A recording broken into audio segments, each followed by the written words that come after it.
Olá, boa noite, sou o Carlos Santos e estou indo lá mais uma vez com o programa para o canal Impertinente. Essa noite conto com a presença de Fernando Henriques e Guilherme Baraona. Boa noite, Fernando. Boa noite, Carlos, tudo bem? Tudo, você? Eu tô levando, cara. E a família, como tá? Tá bem. Todo mundo protegido do Aedes? Pois é, né? Um pouquinho de repelente, né? Tela na janela, ar-condicionado gastando minha luz direto e a gente vai levando, dando um jeito. E você, Baraona, como você tá? Tudo bem. E a família, protegida? Não tanto, né? Podia estar melhor. Eu não sei também, ô Carlos, porque parece que tu não tem crise nenhuma não, né? Que na saúde? Na saúde não tem. Que isso, cara? Os militares saíram na rua esse final de semana pra combater o mosquito e você me fala que não tem. Os militares, pô. Ah, é? Pô, tu não ficou sabendo? Cara, Militares... eu fiquei sabendo só que eu fiquei uma semana na merda, supostamente com zika. Não fui no médico pra saber, porque não gosto de médico. Se eu for no médico, com certeza o médico vai inventar alguma doença, então eu prefiro ficar em casa. Sofri os sintomas, aguentei e passou. Inclusive fiquei com uma dor nas costas pesada, que eu não vinculei com a zika não, mas depois que eu fui lá na internet, é um dos sintomas, eu fiquei, todo curvado, trabalhando com dificuldade. Depois fui ver que provavelmente tinha alguma coisa a ver. Não, mas zika é fácil de identificar, Fernando. Teve coceira? Mancha no corpo? Sim, manchei no corpo, tipo coceira, dor de cabeça, dor nas costas, moleza. Tipo dengue, cara, misturado com outra merda qualquer, cara. Então você sobreviveu a zika, então? Claro, sobrevivo a tudo. Tô sobrevivendo ao PT tem mais de 10 anos, porra. Cara, você pode até tatuar uma frase. Vitória sobre a morte, pô. Que zika mata, tu sabe, né? É muita coisa mais, cara. Eu que moro aqui na zona norte de Janeiro, sei como é essa história de morrer. E tô aí já fazendo 30. Tá certo. Mas a situação... Ô Carlos, Fala, Guilherme. tá falando aqui, cara, eu acho que não tá tão ruim não, porque, pô, nosso ministro da saúde abriu mão do cargo pra ir votar no PMDB, pô, na liderança. Cara, isso foi bizarro. Cara, mas ele só abriu mão um dia só, cara. Aí tá... Mesmo assim, um cara, dia tava tranquilo a zica, né? Parou Então, tudo e agora... Um dia tava tranquilo. Cara, isso foi É tipo um jogo de basquete, que ele perde tempo. Ele pediu tempo na epidemia e foi lá votar, pô. Cara, isso foi um assinte muito grande, cara. E você pode reparar que é o seguinte, foi uma articulação, nessa hora você vê que os caras são bons mesmo de política, e nada mais, né? Que foi uma articulação que, pô, par do PMDB e do PT que moveu, assim, gente do país inteiro para poder você manter o Pisciani, né, como o líder da bancada do PMDB. E, consequentemente, você ajudar a frear o impeachment. Mas, por exemplo, teve aquela movimentação, já tinha no final do ano passado, de tirar o Ezequiel Teixeira, né, deputado pastor Ezequiel Teixeira, daquela igreja Cara de Leão, para poder, ele ganhou um carguinho aqui de secretário de Direitos Humanos aqui no governo do estado do Rio de Janeiro, achou que estava bem, para quê? Para poder botar no lugar dele um cara que estava votando junto com os Pisciani. Só que agora ele se lascou, né? Foi querer ajudar o governo pensando em cargo, e aí... agora acabou de ser retirado do cargo, da secretaria que ele assumiu. Deu uma entrevista polêmica no jornal Globo, né? Falou que acredita em cura gay, e o Pezão disse que isso não tem nada a ver e cortou ele, quer dizer... Só que, Fernando... Ajudou os caras e se lascou. Fernando, só que acontece o seguinte, que o governo Dilma, ele tá parecendo a Alemanha na Segunda Guerra Mundial, ele tem duas frentes de batalha, no Ocidente e no Oriente. Por exemplo, eles estão freando o processo de impeachment, porém, o juiz Sérgio Moro já disse ao TSE que há provas de uso de dinheiro sujo na campanha da Dilma. E isso pode acarretar a cassação da chapa Dilma Temer. Cara, legalmente tem argumento por do lado e poderia vingar sim, mas a gente sabe que a situação está complicada, né? Pô, então você não acredita na cassação? Oi? Você não acredita na cassação? Cara, não acredito em nada, cara. Nada vai funcionar. O Lula não consegue nem depor, pô. Você acha que vão caçar uma presidente? Cada dia mais a gente vê que essa troca de mãos do poder só com uma ruptura mais radical. Confiar nas instituições está cada dia mais difícil. Então tem que confiar na ZIC, então, no Aedes. É mais fácil. No Aedes está melhor que o Aedes, né? O Aedes. O Guilherme ele não gosta muito da doença, não. Ele fala que o Sírio libanês acaba com a gente, cara. O Sírio libanês não. Se eu pegar zika hoje, não adianta. Quem? Não adianta não. Adianta, né? Vai ser tratada lá no Sírio. Não, tem que ser uma parada incurável. Sei lá, que tem de pior aí? Fala, não sei. Sabe o que eu acho engraçado, cara? A gente é esperançoso no geral, a gente como povo no geral, né? E comemora esse tipo de informação que o Sérgio Moro mandou. Um relatório, né? Com provas comprovando que o dinheiro da chapa Dilma Temer foi dinheiro ilegal, né? Dinheiro desviado de estatal. O que todo mundo já sabia no Brasil, né? Qualquer criança já sabia.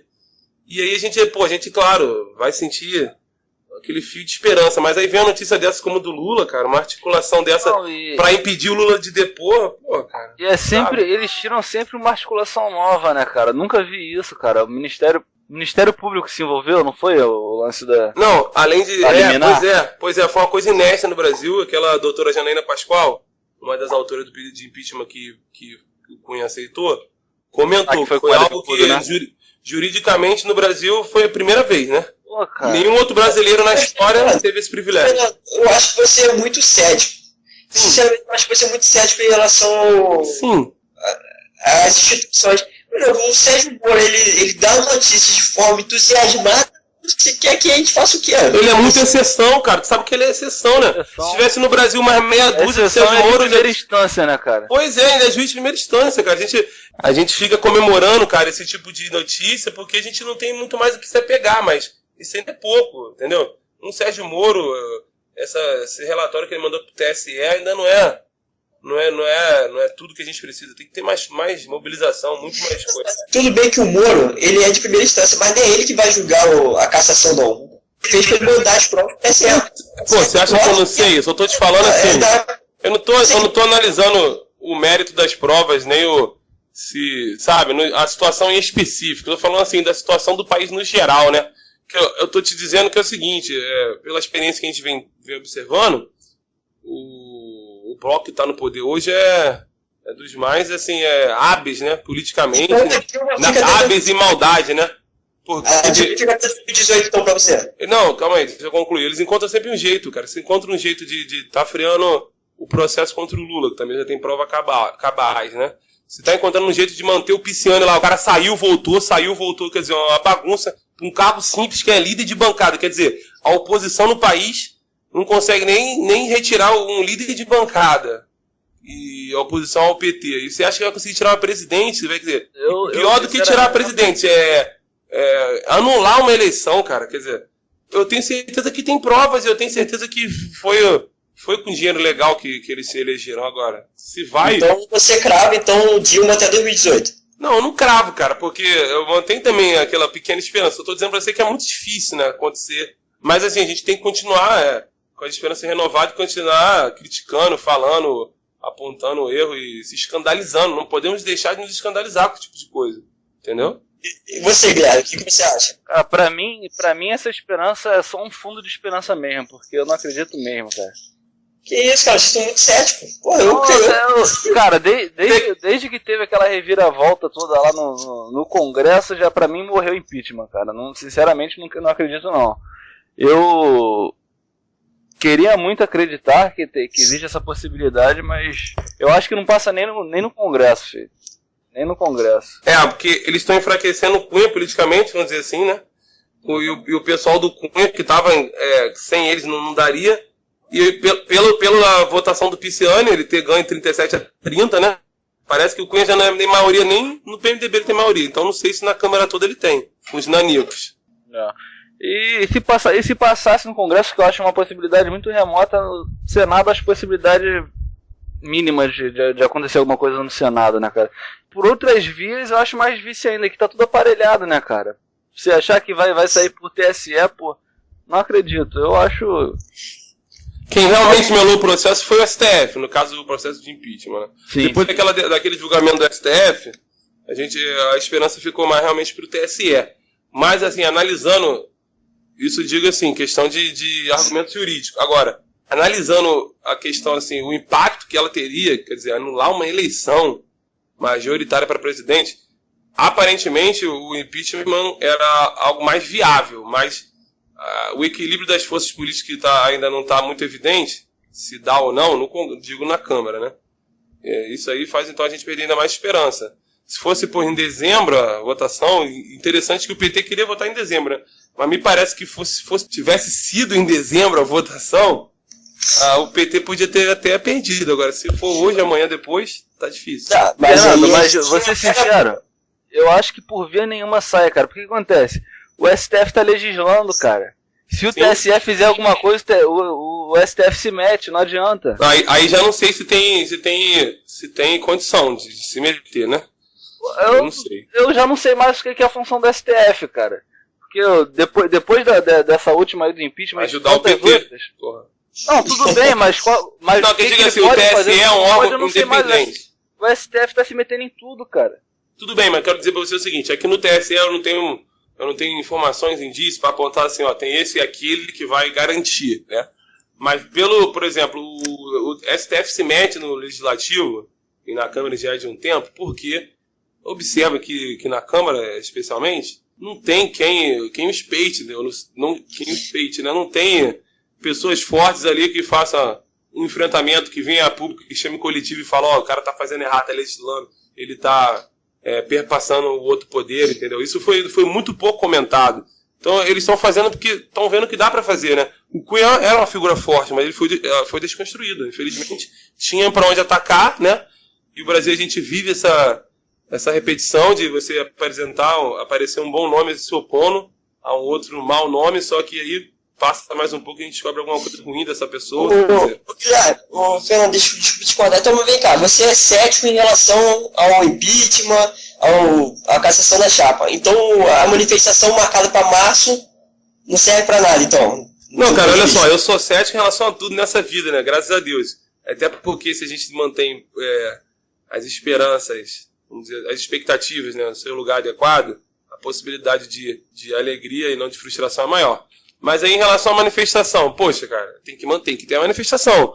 O que eu tô querendo dizer aqui é o seguinte, tem que ter pressão nas instituições, tem que ter pressão na imprensa. Nada. Por que a gente vai ter manifestação, pô? Não tem por que ter manifestação. Claro que tem. Não, veja bem, eu tô falando que a gente tem que criar outras frentes de batalha, porque a guerra tá difícil. Tem que ter manifestação, tem que continuar fazendo pressão nas instituições, mas tem que pensar em outras coisas também, pô.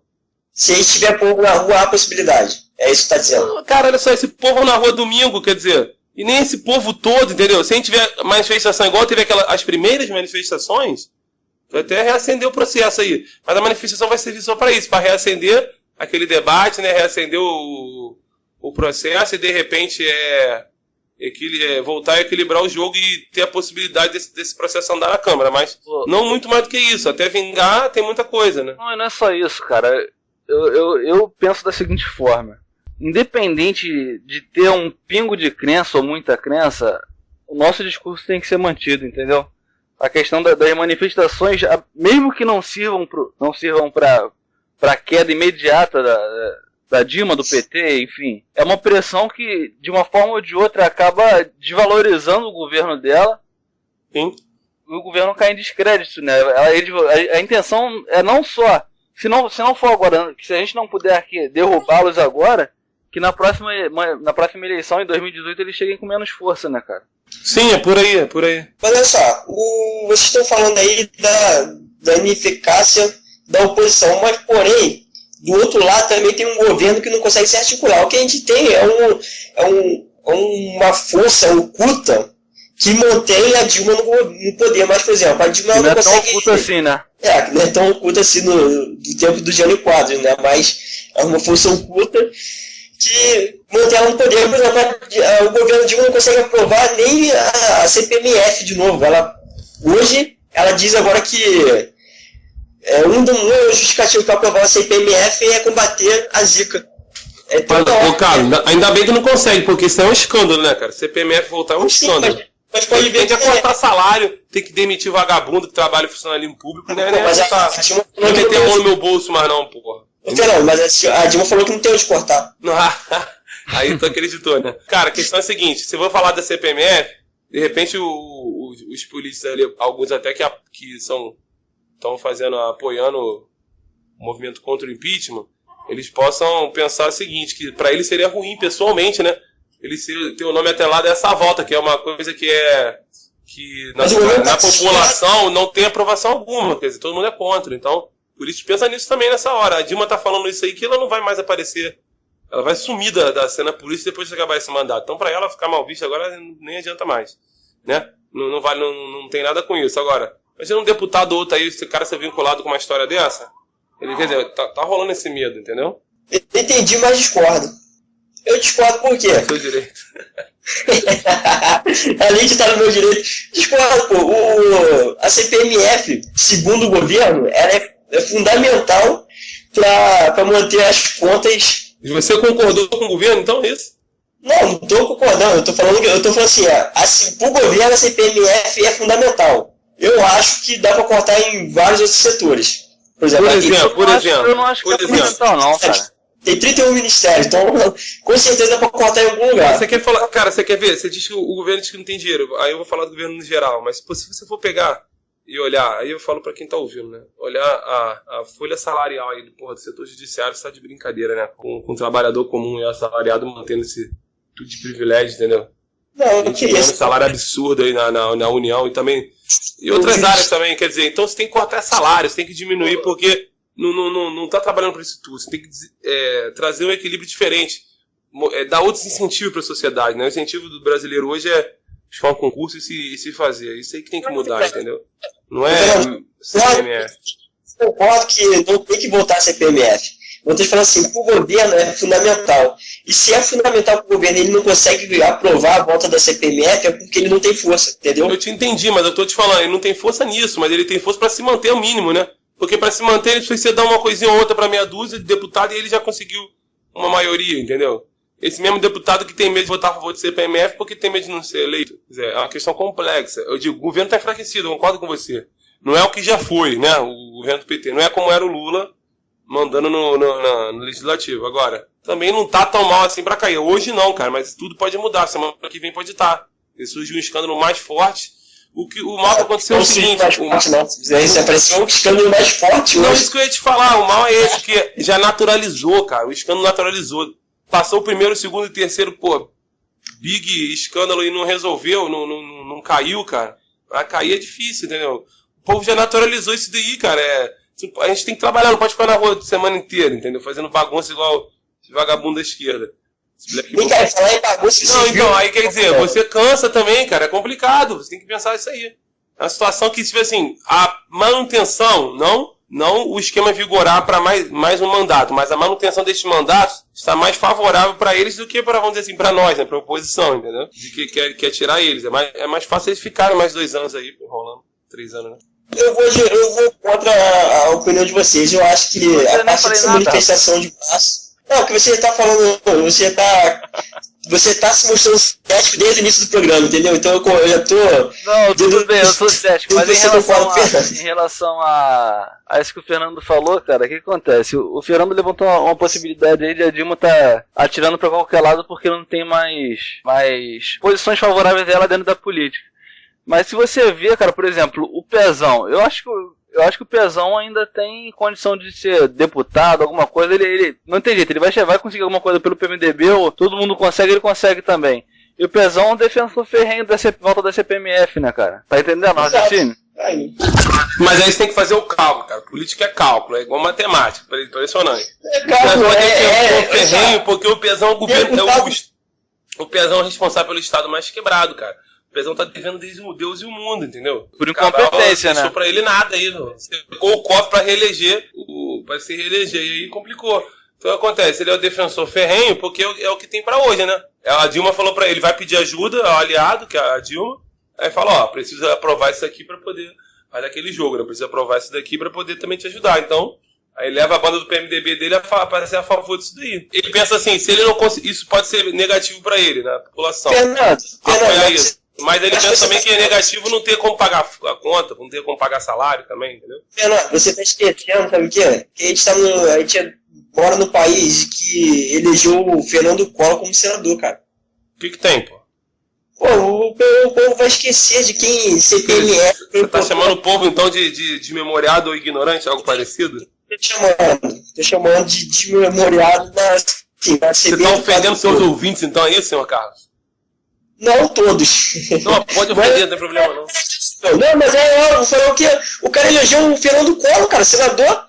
Pô, já Sarney, rei no Maranhão, foi pro Amapá.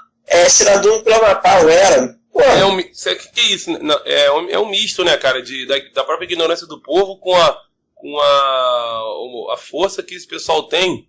O domínio ali, o domínio, vamos dizer assim, de mídia locais, né? Então, quer dizer, acaba fazendo isso. Jean Willis é a favor do CPMF. E tu tem dúvidas se ele vai ser reeleito? O Jean Willis é a favor de tudo que o PT é a favor, quem não sabe, cara. Novidade.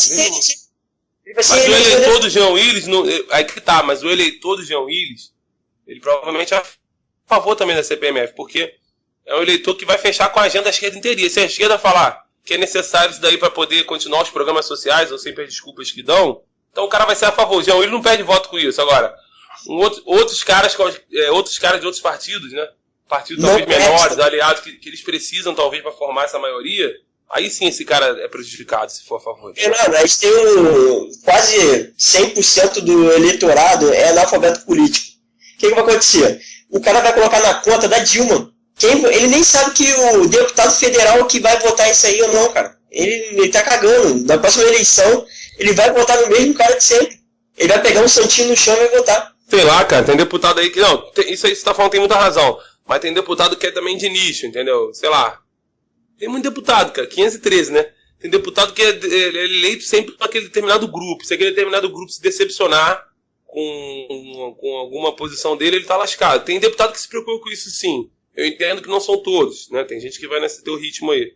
Mas tem alguns deputados que se preocupam com isso, entendeu? Alguns deputados mais ligados com... que tem mais identificados com algumas bandeiras, né? Vamos dizer assim. Depende de um certo grupo. Sei lá, por exemplo, gente como Magno Malta, Mandetta, do DEM, e alguns deputados. Que no caso são até de oposição, mas eu digo, não seriam nem a favor, mas são deputados que são eleitos por um certo grupo ali no estado deles que sempre vota neles. E se esses grupos se decepcionarem, eles estão lascados. Não é o caso de um deputado do PMDB que vai sempre no bolo, entendeu? Tem gente que não tá nessa, entendeu? Mas não, essa discussão ficou até inócua. Acho que se a gente ir adiante, e o importante é ouvir saber que nós somos contra, né? Acredito que é unânime. Virou até contra, né? Eu sou contra qualquer imposto, realmente. Acho que o Guilherme tá comigo nessa. Qualquer imposto, mas pra que mais? O CPMF era uma coisa que não devia... O Guilherme, eu acho que ele queria naturalizar o Macri. Eu queria me naturalizar argentino, cara. Porra, tá... Tu queria ser naturalizado argentino, não ele brasileiro. Eu sou preto, aí o pessoal não gosta de preto não, mas... Senão me naturalizava argentino. O que? Você é negro, cara? Eu não sou não. Caraca, eu não sabia, cara. É bom que temos a cota, então, aqui no podcast. Porra, mas tem a cota dos brancos, cara. Tem 2. Eu não sou branco não também, não. Então tá bom. Beleza. Você é caucasiano. Mais ou menos. Pois é. Não, mas é o que acontece. A questão do Macri, lá é interessante você falar, porque ele praticamente, né, aboliu o imposto de renda, né? Você imagina uma ação similar no Brasil. O que ia ter de gente com mais dinheiro na conta no mês seguinte, sem ter feito absolutamente nada, para receber, como se tivesse recebido um aumento? Eu teria recebido quase 300 reais. Ia ser uma população, pois é, eu mais ainda. Ia ser uma população com sorriso no rosto, assim, de bobeira. Quer dizer, presidente que conseguisse isso, tinha reeleição automática. Senhor, a que custa? A que custa? Sei lá, 50 mil funcionários públicos de cara fechada ou desempregados. Quer dizer, vale até a pena se colocar na conta que são mais de 100 milhões de brasileiros ficariam felizes.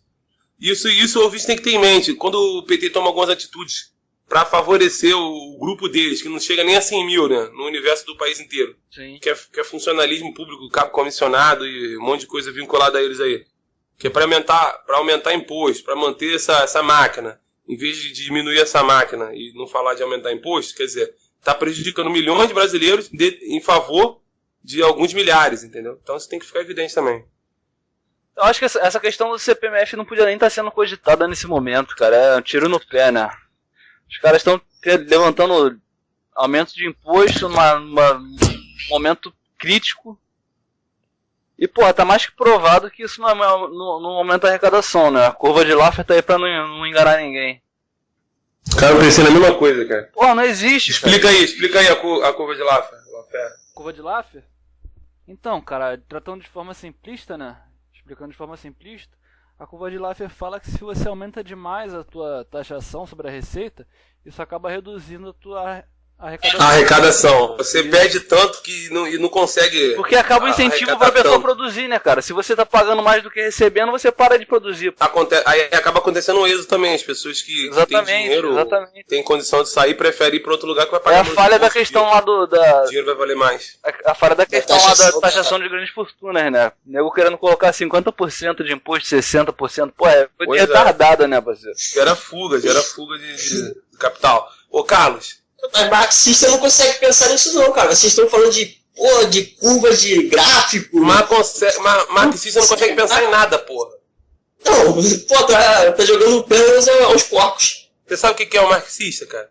O marxista é o cara que aquele cara é verborrágico, entendeu? Ele fala, ele lê aquele monte de troço, páginas e páginas de Marx. Entende nada. Entende porra nenhuma, acha que ele é difícil pra caralho, que ele não entendeu nada. Aí ele começa a repetir uma coisa e outra que ele decorou e tá achando que tá bombando, que tá, porra, virou intelectual, né? Sendo que aconteceu que ele não entendeu nada. Quem entendeu não concordou.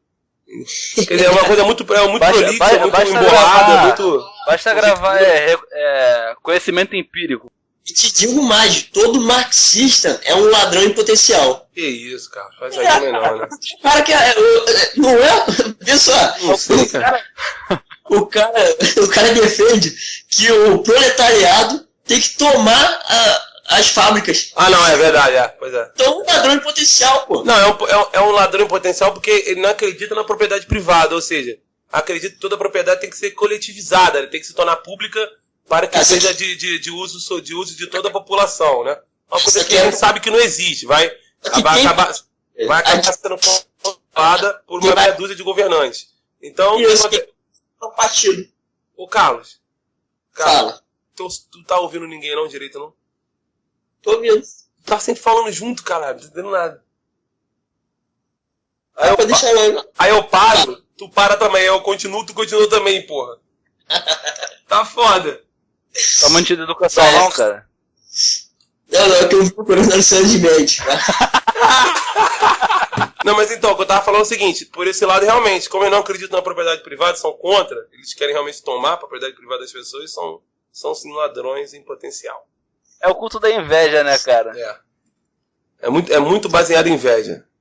Bem, cara, eu queria voltar aqui no assunto do Lula, que ele meio que fugiu do depoimento dele. Ô, Fernando, o que tu acha? Tu acha que isso foi bom pro Lula ou pegou mal pra ele? Não, pegou mal não. Foi bom pra ele, cara. Foi bom pra ele? Sim, porque a situação dele é, vamos dizer assim, teoricamente inevitável, né? Se as investigações seguirem, mais dia menos dia ele vai chegar numa situação onde não vai ter mais saída. Então, quanto mais ele conseguir postergar isso daí, quanto mais ele conseguir vilipendiar as instituições, melhor para ele. Então, é aquela coisa, a situação que o país está hoje, né, teoricamente dividido politicamente e eleitoralmente, quem está do lado dele, quem defende Lula, muito dificilmente vai mudar por causa de uma situação dessa. Vai sempre estar quem está sendo perseguido, né? Que é a narrativa que eles criam. E quem já não gostava vai aumentar sua indignação. Apenas. Não, sim, não é nem questão de quem apoia e quem não apoia. Eu tô falando assim, tu acha que ele vai conseguir então fugir do depoimento? Ele não vai prestar mais esse depoimento? Não, eu acho que... Ele só ganhou tempo. Então, ele não fez só isso, né? Além de conseguir não depor agora, adiar, ele foi trocar também o promotor do caso. Ou seja, talvez agora, entrando alguém mais alinhado aí com a causa dele, né? Por assim dizer, ele vai depor. Ele tiver a certeza que ele não vai ser devidamente enquadrado, talvez ele vá depor, né? Vai apoiar, essa é uma coisa bonita. Ele, Dona Marisa, design de interiores, indo depor. E depoimento, Lula, Guilherme, você acompanhou o confronto entre manifestantes pró-Lula e a PM em São Paulo? Não acompanhei não. Tu não acompanhou, Guilherme? Então, terminando o programa aqui, tu vai no YouTube, que vai ter uma noite tranquila, cara. Que foi uma das melhores cenas do Manifestantes ano. Incentivando a violência, Carlos? Incentivando a violência, Carlos?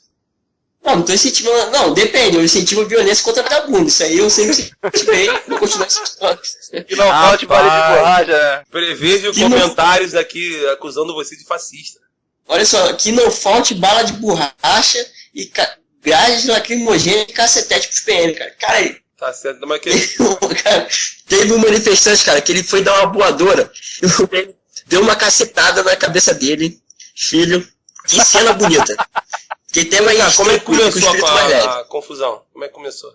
O que aconteceu? Tinha manifestantes contra o Lula e a favor do Lula. Aí, enquanto estava no mesmo número, tava todo mundo quietinho, cada um do seu lado. Aí o pessoal a favor do Lula começou a oferecer pão com mortadela, mais R$30, aí começou a aparecer um monte de esfomeado da CUT. E foi acumulando gente. Aí quando acumulou muita gente, eles começaram a querer partir pra cima do manifestante contra o Lula. Então o pessoal da esquerda iniciou a violência? Ficou meio no saiu no meio. Mas vem cá, o pessoal da esquerda iniciou uma violência.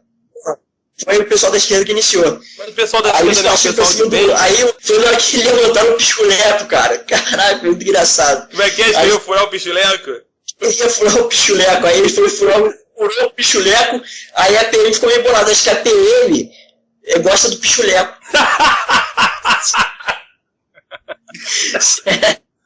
Maluco, foi um show de cacetete, filho. Que isso?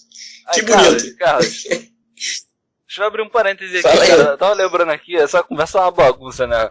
Mas, voltando lá no caso da CPMF, ô Fernando, tu sabe que o Carlos é escritor, né? O Carlos escreveu um livro, Quantas Vidas Vale uma Vida?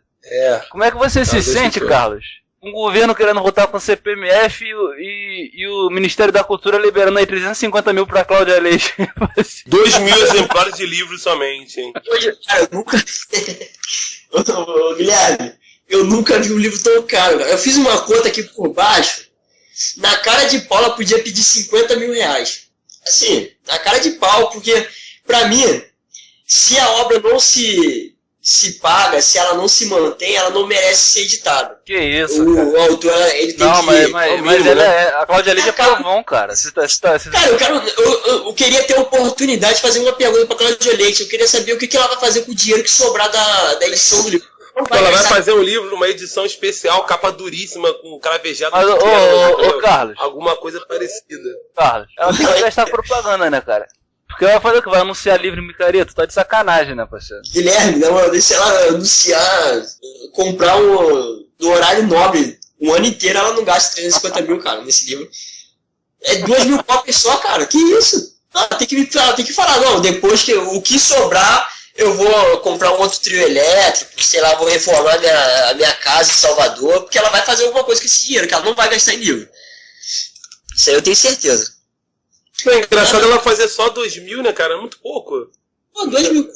Eu digo assim, elaborar um projeto pra tão poucas... Pô, mas quem vai ler, o Fernando? Não, eu sei, cara, mas, pô, lançar pessoa famosa, lançar livro com tão pouca cópia.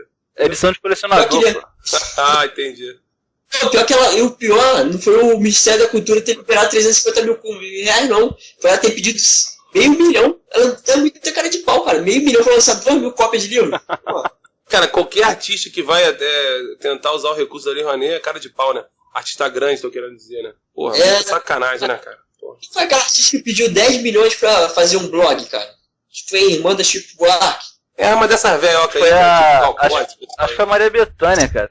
Maria Bethânia ou Gal Costa, uma das duas. Essa que ganhou o carnaval com a Mangueira, né? Guilherme, tu não tava no último programa não. O que tu achou da Mangueira? Como é que é? Ter vencido o carnaval. O que tu achou da Mangueira ter vencido o carnaval? Gostou? Pô, cara, eu tava isolado, graças a Deus não vi não. Não curto essa parada não. Pô, mas foi a Maria Bethânia, foi que foi homenageada? Irmã do Chico Buarque. Não faço ideia, não faço ideia. Eu nem sabia que tinha sido a Mangueira, cara. Se tu não me falasse aqui... Eu soube que teve uma estreta lá em São Paulo, né? A mulher aí sim, aí foi fora. Bom. Foi seguinte, São Paulo foi a modelo Ju Isen, né?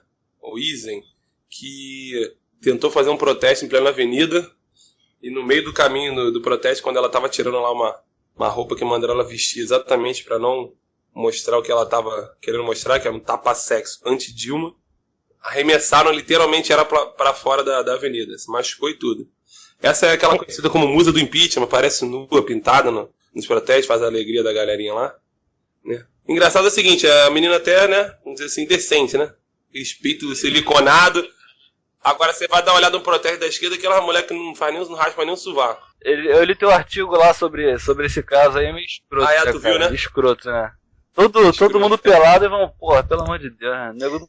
Então, Recomenda aí pro ouvinte. O que era o tapa-sexo ou ter tirado ela da avenida? Pô, cara, tá todo mundo pelado, cara. A mulher coloca o peitinho de fora e tira ela da avenida, pô, pelo amor de Deus, cara. O que aconteceu é o seguinte, cara, o argumento da diretoria, da diretoria pra imprensa nas entrevistas posteriores, etc. Ela tava pelada. Tinha criança vendo, cara. Ela botou o peito pra fora, pô, tem criança e família vendo. Mas, caralho, criança e família velho, o que for, vai ver a porra do carnaval só pra ver peito e bunda, porra, pra ver o quê? Tá entendendo? A cara de pau, vai falar o quê? Não, porque a gente tá alinhado com o governo. Não vai falar isso, né, cara? Então, é isso aí que eu reclamei num artigo que escrevi chamado Carnaval e PT, tudo a ver, lá pra Feedback Magazine, reclamando dessa situação. Não que eu simpatize com a pessoa da Juízen, né? Nem que com o ato em si, porque, ao que parece, ela havia tentado fazer autorização da escola para fazer esse protesto e não conseguiu. E aí tentou fazer mesmo assim a revelia. Né? Não que eu simpatize com essa atitude, mas, poxa, o argumento que deram pra justificar a forma que ela foi retirada da avenida foi ridículo, entendeu? Entendi.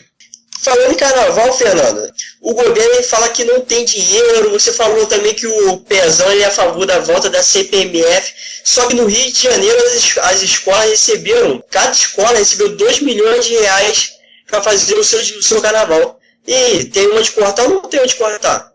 A gente sabe que tem, né, cara? A gente sabe que tem que esse discurso aí para inglês ver. Eu acho que nem o eleitor mais simples, o cidadão comum aí, mais comum, acredita nesse fato de não ter onde cortar.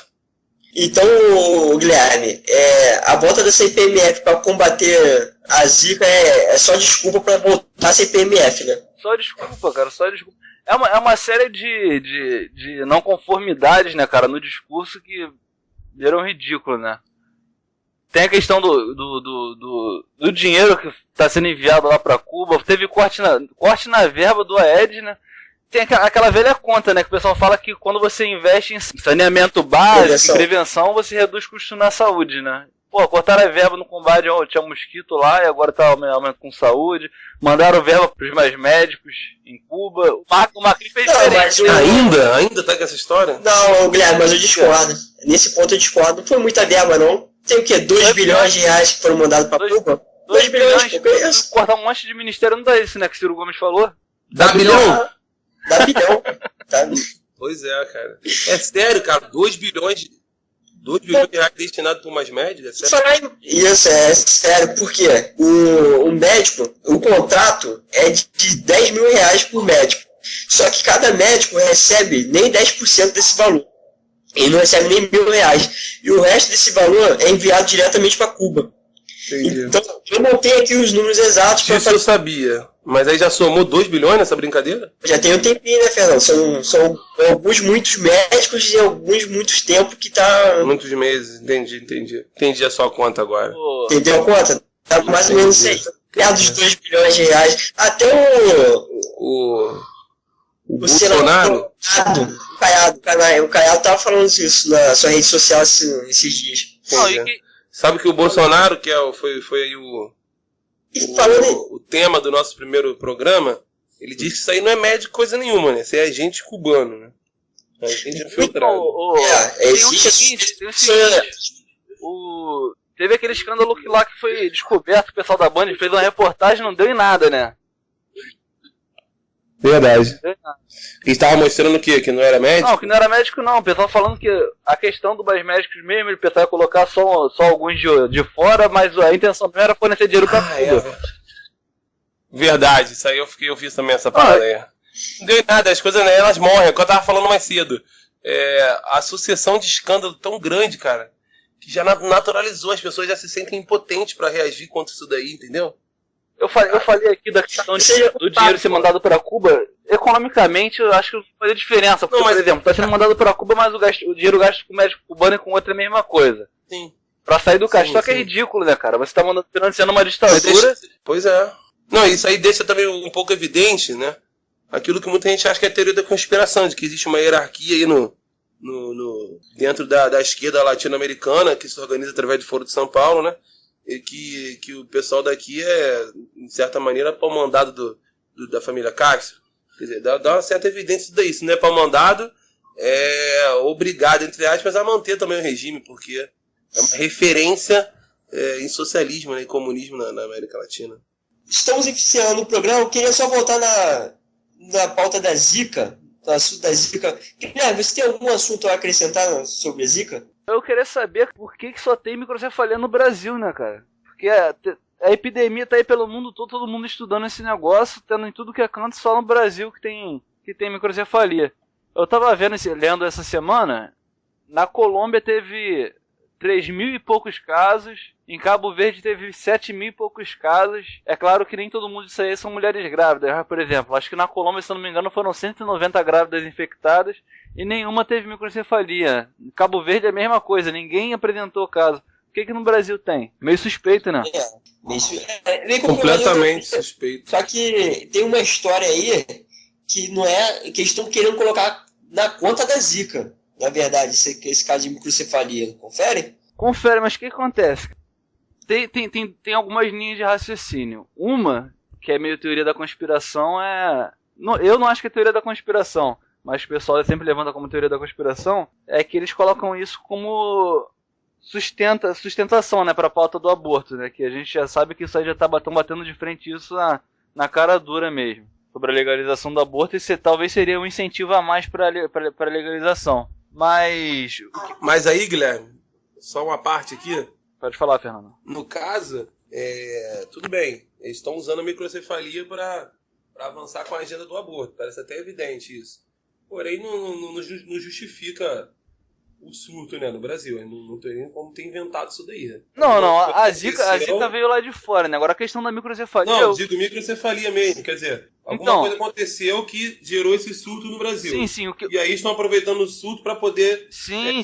Não tô falando que inventaram a microcefalia não, pô. Pelo amor de Deus. Não, só para ficar claro. Sim. O que acontece? Eu li alguma coisa e achei algumas evidências assim. Evidências não, porque não se sabe ainda qual é a causa, né? Mas o que acontece? Algumas suspeitas, no caso. Uma é a questão da troca do larvicida, né? Que em 2014 eles trocaram lá o combatente lá da larva do Aedes.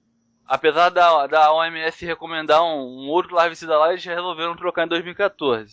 Então isso pode ter afetado alguma coisa. Outra é da vacina... Virou uma mutação no mosquito. Isso. Outra é da vacina das grávidas, que parece que teve algum problema com vacina. E tem uma terceira via ainda, que agora me ferrou. Caraca, o que eu ia falar, mano? Esqueci. Terceira via, o que é? A rede, a Marina... a Marina sempre com esse bagulho de terceira via. Quando você lembra aí, eu só vou observar que o Brasil ele é popular, um certo estado brasileiro, por conta do contrário da microcefalia, casos de macrocefalia. Então, de repente, nesse certo estado, tá igualando agora, tá estado? Qual estado, Fernando? Aí já não vale, né? Aí fica aí a critério do ouvinte aí igualou imaginar. Agora igualou agora? Não, então, nesse estado em específico, os casos, de repente, casos de microcefalia tá... Fernando, pessoa com a cabeça de tamanho normal. Eu não tô conseguindo identificar qual estado seria esse. Qual estado? Eu vou deixar aí pra curiosidade pra você, sua imaginação trabalhar. Agora ficou igual. Tá na sua cabeça. Por aí. É um estado que geralmente Macro, agora... Muitas pessoas imigram de lá pra São Paulo, Rio de Janeiro. Aí lá tinha muito macrocefalia. Porra, aí com a cefalia zerou. Histórico aí de macrocefalia absurdo, aí zerou. Tá certo. Vamos falar sério, não sacanagem, vamos falar sério. Qual o terceiro caso aí, Guilherme? Terceira suspeita? Eu esqueci mesmo. Eu falei da vacina, né? Da vacina... Ah, lembrei. Há um tempo atrás, cara, eles fizeram uma mutação mesmo no mosquito, vocês lembram disso? Não. Alteraram o mosquito pro mosquito não se reproduzir. Não lembro, não. Fizeram uma parada dessa, o que acontece?